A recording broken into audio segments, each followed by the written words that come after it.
Hi shooters, this week on the American Trigger Sports Network, field correspondent Molly Smith is in Parma, Idaho at the MGM Junior Camp. Along with other juniors, she'll be receiving instructions from top shooters such as Phil Strader and Michel. This should be interesting for every shooter, so don't go away.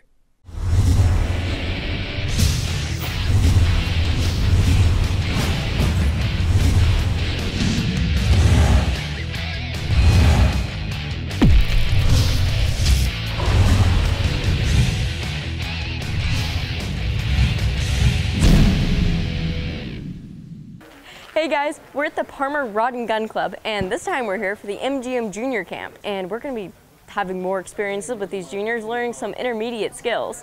So let's go check it out. It's going to be 103 degrees today, so let's get out there before it gets any warmer.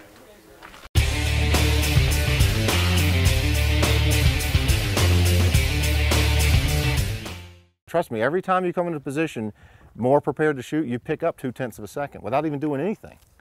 You know, you're not because you're running faster or shooting faster, but because you're moving more efficiently. And just because the cameras are here, by the way, I'm not afraid to hit a child on the cameras. Because you know what this is, right? Everyone knows what this is? Ye old what? The whacking stick. So if you do something silly, I will whack you in the back of the head with it in front of the cameras. I'm not afraid. This is the Board of Education. And you'll be amazed how better you'll shoot when you're threatened with the whacking stick. Molly knows. She's been at the end of the whacking stick last year. Okay, does everyone feel good? Loosened up? Ready to roll? Good? Let me see your loosened up dance. Let me see. Oh, that's good. Jay, that's no good. Jay, you look like you having a seizure or something. It's okay. Actually, you all do. That's what makes it fun. You're going to start on the left side of the sticks. Okay, from the left side of the sticks, you can only shoot the left target. From the right side of the sticks, you can only shoot the right target. Since the sticks are so close together, it's going to be a simple one-step movement. So don't get too worried about your footwork, but make sure you're only taking one step. Do as little amount of movement as you have to take that shot. You'll get a whistle. You'll draw, fire 2 shots, bang, bang. All right, you'll wait. That's all you're going to do. You'll get a second whistle. On the second whistle, you're going to drive the gun to the right target. At the same time, you're going to take a step into the position. But you cannot shoot that target until both feet are on the ground. All right, so it'll look kind of like this. I'm going to go slow.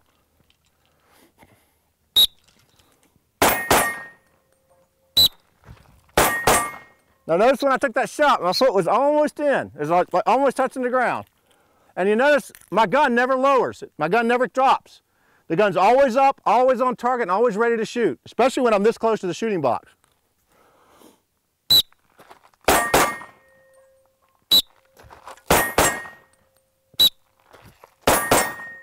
Simple, okay? The only way I'm able to shoot so quickly is because I'm staying low, I'm keeping my weight balanced, okay? Now, if you do this drill right, you should be slightly out of breath when you're done. Okay, maybe I'm out of breath because I'm old and out of shape, but you're never really standing up. The biggest mistake we'll see here are kids taking 2 shots and they're aggressively moving over and they do this and take their shots. And then the buzzer goes off, they aggressively move over and they stand up and take their shots, okay? Keep yourself low because remember, you're setting up for a shot. But anytime you're shooting a stage, whenever you set up in a window or a door or a position, you're not only setting up to shoot that position well, but you're also setting up for what? To move on to the next position, okay?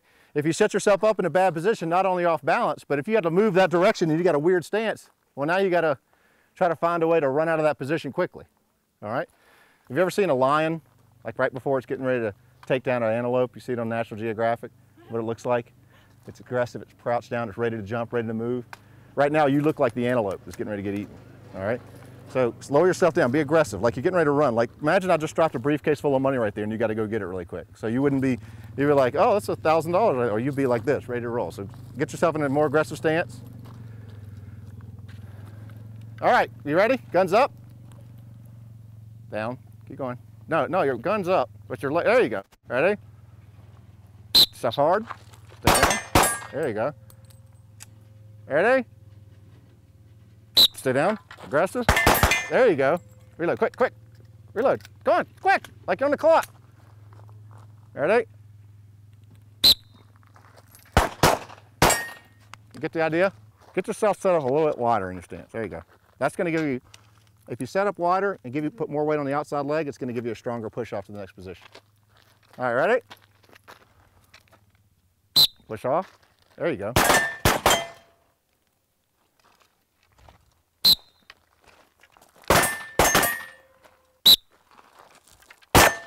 That's better.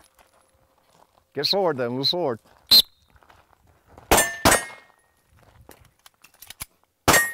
Oh, that's what I like to see. Ready? Try not to, oh, that's gonna taste good. Try not to break the gun. Keep it up in front of you, okay? You're only taking one step. You should be ready to shoot at any point in there. The part of being set up and being ready to get to the next position is being really balanced. Unfortunately, when you're moving laterally, the only way to keep really balanced is you got to use these muscles out here on the outside of your legs a lot, which means you got to stay wide. I was telling someone earlier, I said, you guys watch the National Geographic Channel, you see lions and tigers and other cats of prey. You know, their crouched, they're ready to jump on a wounded deer or antelope or a baby or whatever. You know, they're getting ready to take care of business. Well, they're not doing it like this. You know, like licking their paws and stuff. They're crouched down, they're like ready to jump. That's kind of what you got to be. You got to be in that position the whole time. Because if you're doing this and it feels comfortable, it's just like this drill we did last year. If it feels comfortable when you're done and you're like, oh, that was fun, it's not supposed to feel that way. It's supposed to hurt a little bit. When you're at the end of it, you're supposed to be able to feel it in your legs. Okay? So it's not supposed to feel great. It's just supposed to be a drill that gets you stronger in your legs. Okay? So I want to see aggressive. I want you to be so aggressive that I'm scared of you when I'm done. I want to feel like that wounded antelope that's getting ready to get killed and have its neck ripped out or something. All right? That's right. Like Molly. We'll be right back.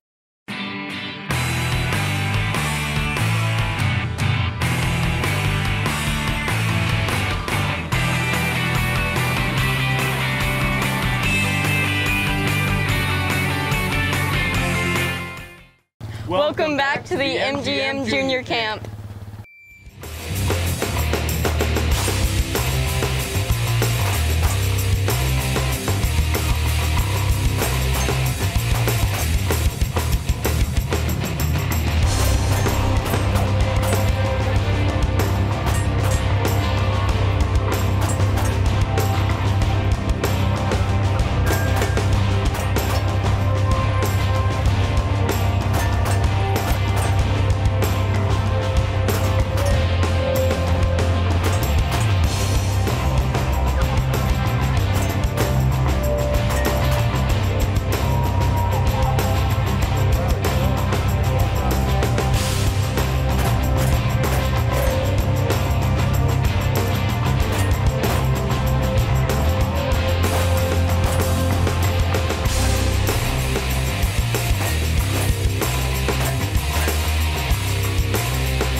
Time is 12:35.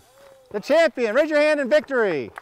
Well, now I'm here with Phil Strader, and he is president of USPSA. That is correct. And he's also here to help us, all the juniors, with learning some lessons. So can you give us an overview of what you're working with the kids on today? Today we were doing a drill that worked on their ability to move into positions with their firearms high, get their bodies set up right to prepare themselves better to shoot a stage or stages that may come up in the future better. So they're learning how to set up properly, keeping the gun high, not doing the telltale setting up, keeping the gun low and then pushing it out in front of them. So it's a simple drill. It can be set up anywhere. It can be done with dry fire, no live ammo at all. In this case we were doing it obviously live, but it's an easy drill to set up. So it's a lot of fun. Tell me about your history with shooting. Where did you start? And Well, we were using black powder back then, flintlocks. No, it was. I started as a police officer. I was I was a police officer at the age of 22 years old. I just turned 22. I went to an indoor shooting range, and I was a pretty good shot. It just came easy to me, and a guy came out with a flyer. This is before the old World Wide Web, you know, on the computer, you know. Oh, yeah. Yeah. And he sent me a flyer, and he gave me some numbers to call, and I just kind of just eased into it. I went to my first match, and I knew that I was going to do this. I knew one day I was going to do this for a living, but it took a long time. My schedule with my police department was really strange, and I didn't get hardly any weekends off. And literally, I joined in 1995. I didn't shoot my first match until 96, and from 96, yeah, 96 to 97, I only shot, I think, three matches. So it was very difficult for me. But in 1997, I went to work in Washington, D.C., where I got a much better schedule, and there was a lot more opportunities to shoot. And I moved there in 97, and by 1999, I was a grandmaster, and by 2000, I was a top-rated one. So, wow. Yeah, it didn't take long at that point. Just takes a little time behind the gun, and it can happen.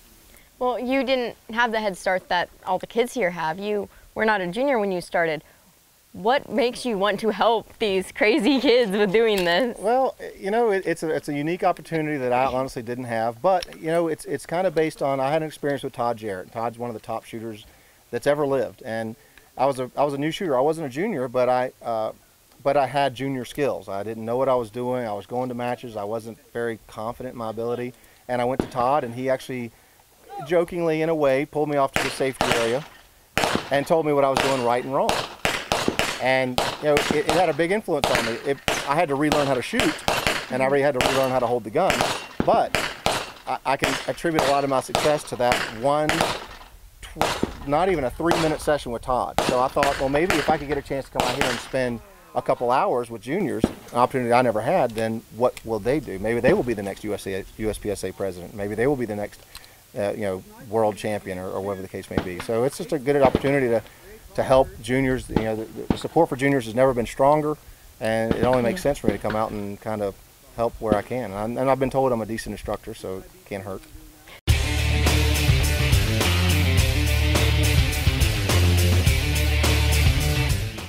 Once we're on the line, the positions are pretty spread out there, but if you do get a piece of brass that happens to get down your shirt, put the pistol on safe if it has one. Also take your finger outside of the trigger guard and raise your hand, and we'll come just as quickly as we can, and we'll tackle you and rub your face into the dirt and make you forget about that brass. Well, that's not true, but Phil might beat you with a stick anyway. All right, so now we're going to talk about the actual barricade itself. And first thing you'll notice is that each position has a target stand. All right, and this is what I use to simulate barricades. Really easy to set up, so no excuses, right, when you get on the range. It's easy to practice. Now, each position has 2 paper targets directly to your front and a steel target right in the middle. If you have any issues distinguishing which targets are yours, I'll mark the heads if needed. But basically, there's a steel plate directly in front of you and a target to the left and right of that plate. So first thing I want to talk about is, I know you've already received a lot of information on stance, grip, things of that nature. It's highly, highly important that you understand the fundamentals of speed shooting is the stance and the grip. You know, why is it that 5% of the people are winning 95% of the matches?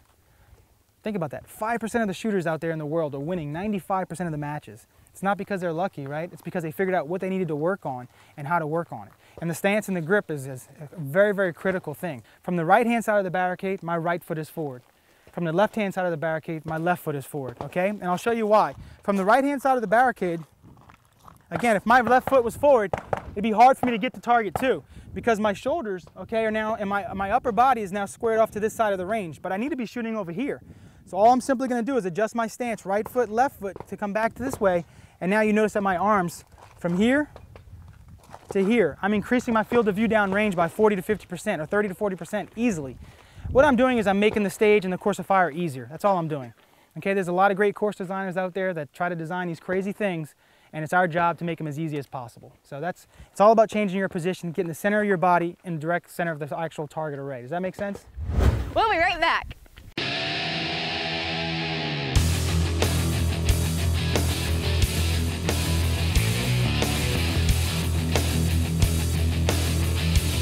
Welcome back to the MGM Junior Camp.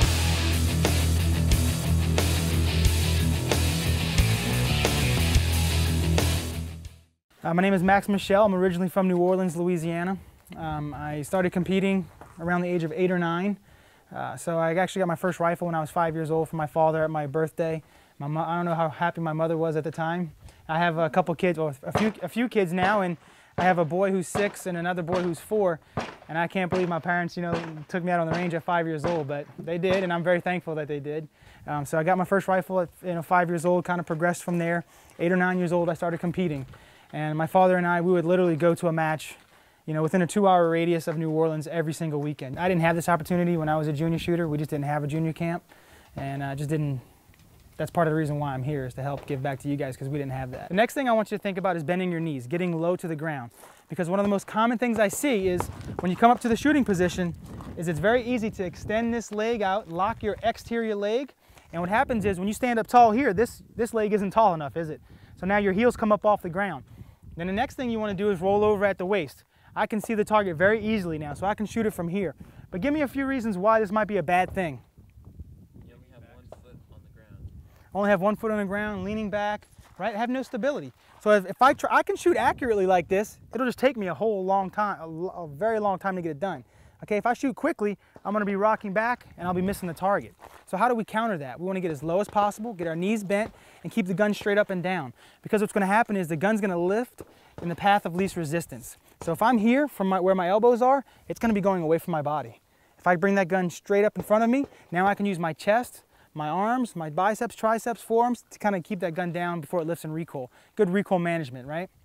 Okay, so again, to counter that, I want to get as low to the ground as possible. So if I'm trying to expose the far left-hand side of the range here from the right-hand side of the barricade, I'm going to shoot target 1, both feet flat on the ground. As I go to target 2, I'm simply going to just drop the weight into my forward leg, and I'm pushing my hips back, okay? I'm not going underneath. If you go from target 1 to underneath to target 2, again, it's not doing you any favors because your momentum is to the rear. I want to put my momentum forward, right? So target 1, 2, and I can go back from target 1 and 2 as much as I want because I can utilize my legs. I have both feet on the ground. I can explode, I can do whatever I like. Okay, does that make sense? Both feet flat on the ground, knees bent, right foot from the right side, left foot from the left side. All right, right side of the barricade, right foot's forward, 4 shots, 2 targets. Ready, stand by. Up. Notice both feet flat on the ground. I didn't lift up my heel to locate the target. I drove my forward leg down, and I pushed my upper body down to locate that target so I can get the weight behind the gun and be able to get the speed I'm looking for while remaining accurate, okay? Now let's try from the other side. This will be a little bit harder for a right-handed shooter. So I want to make sure I get in there deep, get a good enough knee bend to locate that inside target. Ready. Stand by. Up. Okay, again, there's more of a ba-bam, bam, bam. Even more so from this side because as a right-handed shooter, what I'm doing is I'm transitioning to the inside, and this will be different for you, Allie, it'll be complete opposite. As I'm transitioning to that inside target, I have to keep that pistol straight up and down. And to do that, any of you guys drive dirt bikes before? You give it gas, you're like, you really get it going, having fun? Okay, same thing here. When I'm coming around that barricade, I need to crank that wrist in as if I was giving it gas. All right, because what's happening is I'm keeping that pistol straight up and down. So more importantly for you steel-sighted shooters, you need to see that sight lift in a predictable pattern. If it's like this, you have no idea where it's going and when it's coming back. However, if it's here, you'll be able to actually visually inspect that sight lift and come back down to target in a more predictable pattern. And your recoil management will be better as well. Like we talked about, the path of least resistance, the gun's gonna go, right? And if it's coming this way, I can put muscle behind it. This way, I can't stop it. All right, so the last drill that you're gonna be doing, or the last drill I'm gonna show you here, is I'm gonna be going from side to side for a total of 8 shots. I want you to watch my legs and watch how I bring the gun in and out. So I'm in more of a neutral stance. I'm gonna cheat my left foot forward a little bit. Going from side to side here. Ready, stand by.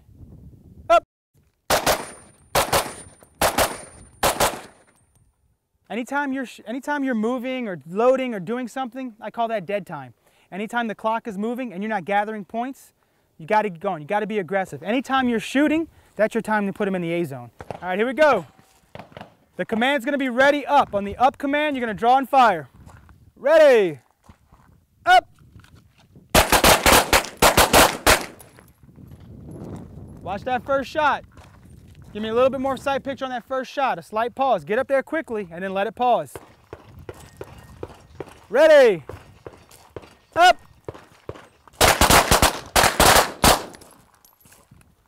Up.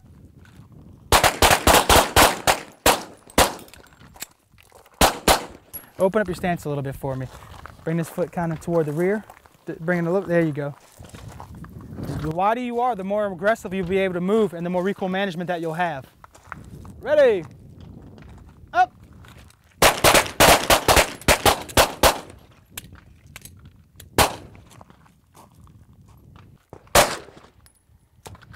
See that? Look how high your foot was. Your foot was way higher than my leg. Your foot was this far off the ground. So to do that, just widen your stance and square off more this side of the range, okay?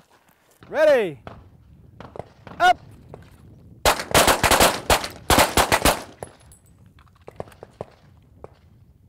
Ready, up.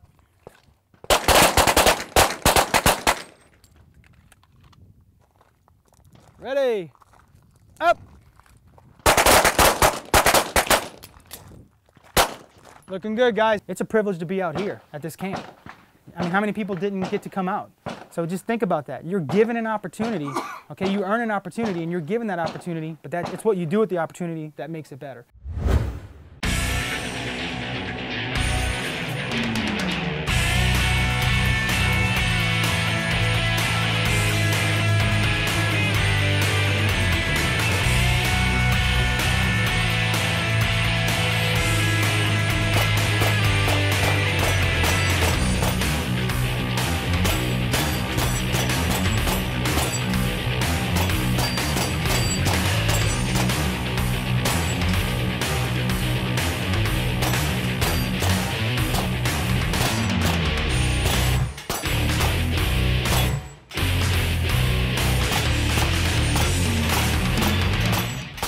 The MGM Junior Camp has come to a close, and I had a fantastic time learning so much, so many new tips and so many things being enforced that's really going to help me in my shooting career.